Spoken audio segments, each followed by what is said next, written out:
vice-líder e representando o PSOL, do nosso líder Ivan Valente, do deputado Jean Willis, do senador Randolph e, espero eu, na próxima legislatura, de muitos outros valorosos brasileiros.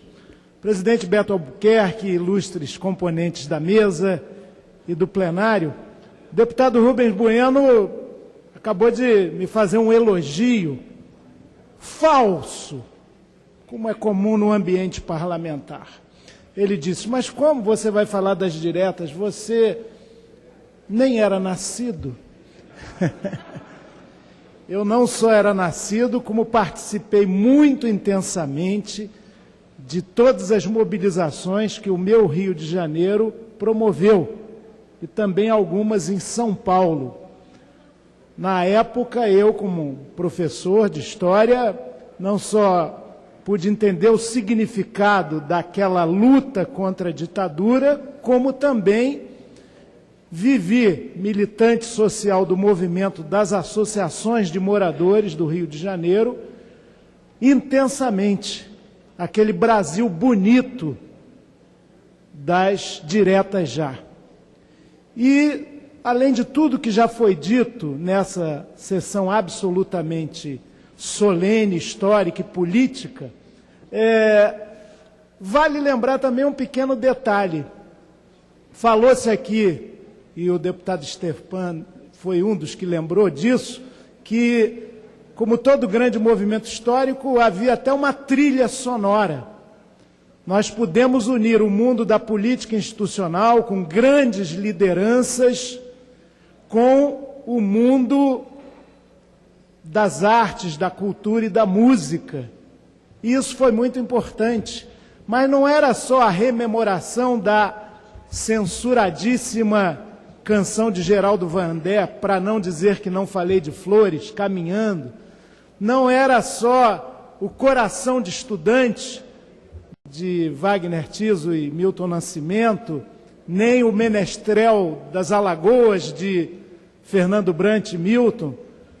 O Chico Buarque, ele compôs uma música inspirada nesse movimento, um samba gostoso, bem carioca, chamado Pelas Tabelas, cheio das metáforas fundamentais daquele tempo em que a ditadura ainda tinha grande controle e o autoritarismo continuava vicejando na sociedade brasileira.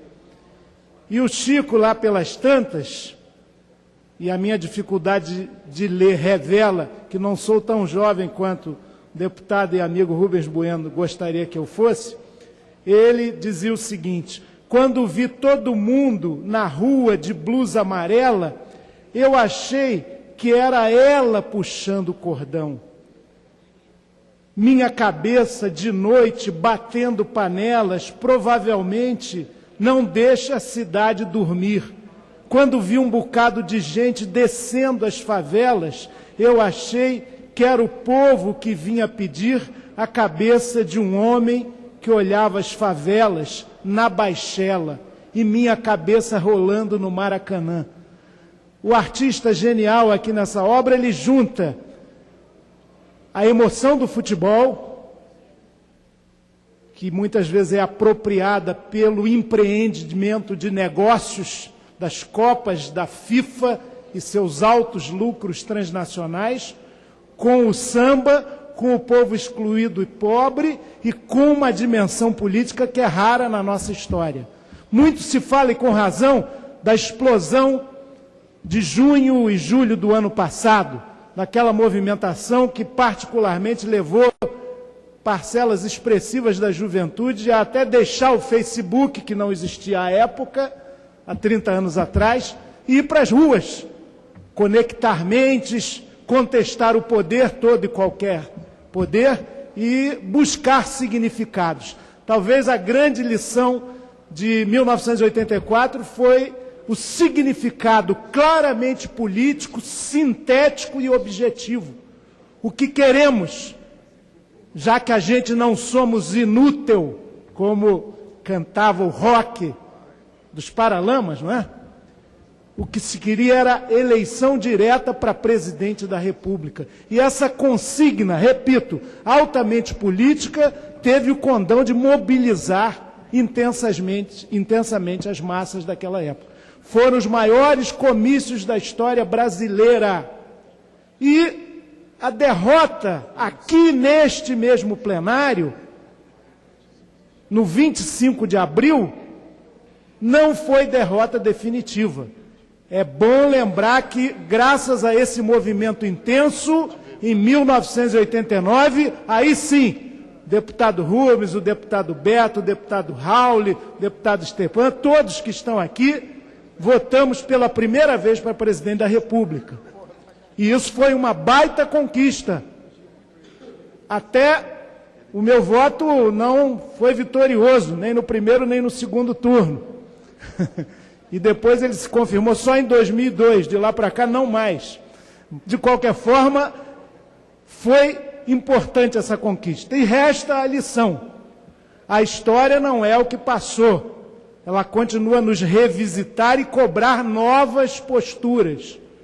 A conquista democrática viabilizada pelo movimento de massa das diretas já, quando as praças cutucaram os palácios, continua precisando ser constantemente reconstruída.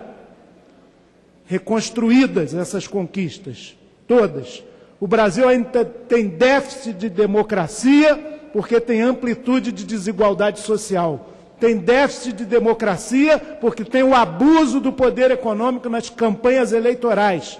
Tem déficit de democracia, porque a liberdade plena de expressão, através dos meios de comunicação democratizados, ainda não acontece. Por isso precisamos da juventude, das suas entidades como a UNE, todas as organizações estudantis, de trabalhadores e os partidos políticos nessa luta. A construção pela democracia no Brasil ainda não acabou. A luta por uma pátria